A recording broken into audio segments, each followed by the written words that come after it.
അവസാനിക്കുന്നില്ല. അത് ഓരോ പ്രഭാതത്തിലും പുതിയതാണ്.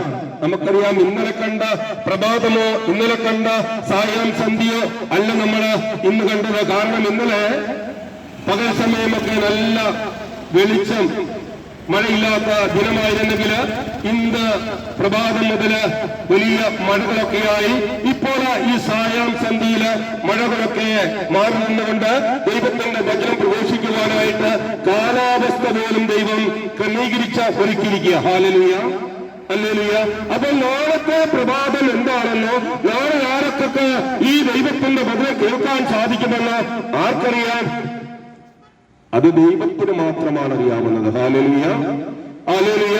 അതുകൊണ്ട് പ്രിയ സഹോദര സഹോദരി, ഇത് ഒരു ദൂതായിട്ട് കർത്താവ് പറയുകയാണ്, കേൾക്കുവാൻ ചെവിയുള്ളവൻ കേൾക്കട്ടെ എന്ന്. ഈശോ മിശിഹ മലമുകളിൽ പ്രഘോഷിക്കപ്പെടുമ്പോൾ ഈശോ മിശിഹ പറയുമായിരുന്നു, കേൾക്കുവാൻ ചെവിയുള്ളവൻ കേൾക്കട്ടെ എന്ന്. കാരണം എല്ലാവർക്കും ചെവിയുണ്ട്, പക്ഷെ വചനം എല്ലാവരും സ്വീകരിക്കണമെന്നില്ല.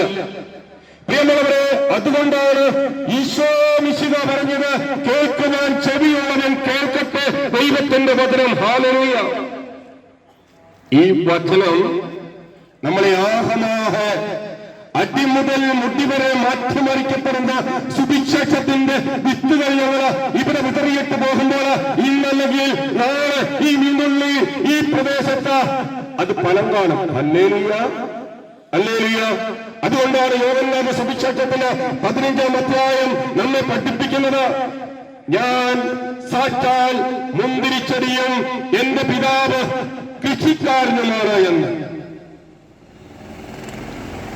ഇനി ഫലം നൽകാത്തവൻ വെട്ടി എറിയപ്പെടും, എന്നാൽ ഫലം നൽകുന്നതിനെ കൂടുതൽ കായ്ക്കുവാനായിട്ട് അവൻ വെട്ടിയൊരുക്കും എന്ന്. പ്രിയ സഹോദരങ്ങളെ, നമുക്ക് ഒരുപക്ഷെ മുന്തിരിച്ചെടിയില് ഉപമയിലൂടെയാണ് കർത്താവ് സംസാരിക്കുന്നതെങ്കിലും നമുക്ക് ആ ഉപമ എന്താണ്? ഈ മുന്തിരിച്ചെടി, ഞാൻ സാക്ഷാൽ മുന്തിരിച്ചെടിയും എന്റെ പിതാവ് കൃഷിക്കാരനുമാണ്. എന്നിൽ ഫലം നൽകാത്ത ശാഖകളെ ഞാൻ വെട്ടിക്കളയും, ഫലം നൽകുന്നതിന് കൂടുതൽ ഫലം പ്രകടിക്കാനായിട്ട് അവന് വെട്ടിയൊരുക്കുക. എന്തിന്റെ ഫലമാണ്? ആത്മാവിന്റെ ഫലമാണ്. ഹല്ലേലൂയ. ഒരുപക്ഷെ നമ്മളെ മുന്തിരി ഈ തോട്ടങ്ങളെ നമ്മുടെ ഈ സമീപ പ്രദേശത്തൊന്നും ഇല്ലെങ്കിലും നമുക്ക് ബാംഗ്ലൂര് അല്ലെങ്കിൽ ഈ മുന്തിരി തോട്ടങ്ങളുള്ള സ്ഥലങ്ങളിൽ പോകുമ്പോൾ നമുക്ക് കാണുവാൻ കഴിയും ആ മുന്തിരി ചെടി ഒരുക്കുന്നത്. അതല്ലെങ്കിൽ നമുക്ക് പരിചയമുള്ള ഒരു കൃഷിയാണ് കൊക്കോ കൃഷി, അല്ലേ? ഈ കൊക്കോ കൃഷിയില് ഈ തായ്തടിയാകുന്ന തണ്ടിൽ നിന്ന് പല ശിഖരങ്ങൾ പൊട്ടിമുളയ്ക്കുമ്പോൾ അത് നമ്മൾ വെട്ടി ഒരുക്കുക. എന്തിനു വേണ്ടിയാണെന്നറിയാമോ? ആ തായ്തടിയില് വെയിലേൽക്കുവാനും അത് കൂടുതൽ ഫലം പുറപ്പെടുവിക്കുവാനും നമ്മൾ കൊക്കോ ചെടി വെട്ടിയൊരുക്കുക, അല്ലേ? എന്നാൽ പ്രിയമുള്ളവരെ, ഈ മുന്തിരിച്ചെടിയാകുന്ന ഈശോയാകുന്ന ശാഖകൾ, ഈശോയാകുന്ന തായ്തണ്ടിനോട് നമ്മൾ ശാഖകളായി നമ്മൾ രൂപാന്തരപ്പെടുത്തിയിരിക്കുക. Hallelujah, hallelujah.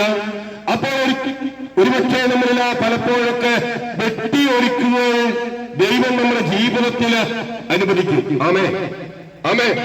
ഒരുപക്ഷെ നീ പാപത്തിന്റെ മേഖലയിലൂടെ കടന്നു പോകുമ്പോൾ, പാപത്തിന്റെ മേഖലയിലൂടെ നിന്റെ ജീവിതത്തിലൂടെ നീങ്ങിക്കൊണ്ടിരിക്കുമ്പോൾ കർത്താവിൽ ഫലം പ്രകടിപ്പിക്കാൻ സാധിക്കില്ല എന്ന് കരുതുമ്പോൾ ഒരു വെട്ടലുണ്ട്, ഒരു വെട്ടിയൊരുക്കലുണ്ട്. ദൈവത്തിന് ഇഷ്ടമില്ലാത്ത കാര്യങ്ങൾ, ദൈവത്തിന് ഇഷ്ടമില്ലാത്ത പ്രവൃത്തികൾ നമ്മുടെ ജീവിതത്തിൽ നിന്ന് വെട്ടിയൊരുക്കി എങ്കിൽ മാത്രമേ നമുക്ക് ഫലം പുറപ്പെടുവിക്കുവാനായിട്ട് സാധിക്കുകയുള്ളൂ. Hallelujah, hallelujah. അപ്പോൾ പ്രിയമുള്ളവരെ, ഈ ഫലം എന്ന് പറയുന്നത് പരിശുദ്ധാത്മാവിന്റെ ദാനങ്ങളാണ്. പരിശുദ്ധാത്മാവിന്റെ ദാനമായ സ്നേഹം, ആനന്ദം, സമാധാനം, ക്ഷമ, ദയ, നന്മ, വിശ്വസ്തത, ആത്മസംയമനം, ഇതൊക്കെ ആണ് ഫലങ്ങൾ പുറപ്പെടുവിക്കുന്നത്. പക്ഷേ നമ്മളിലുള്ള തിന്മകൾ ഉണ്ടെങ്കിൽ ഇവയ്ക്ക് ഫലം പുറപ്പെടുവിക്കാൻ സാധിക്കുന്നില്ല.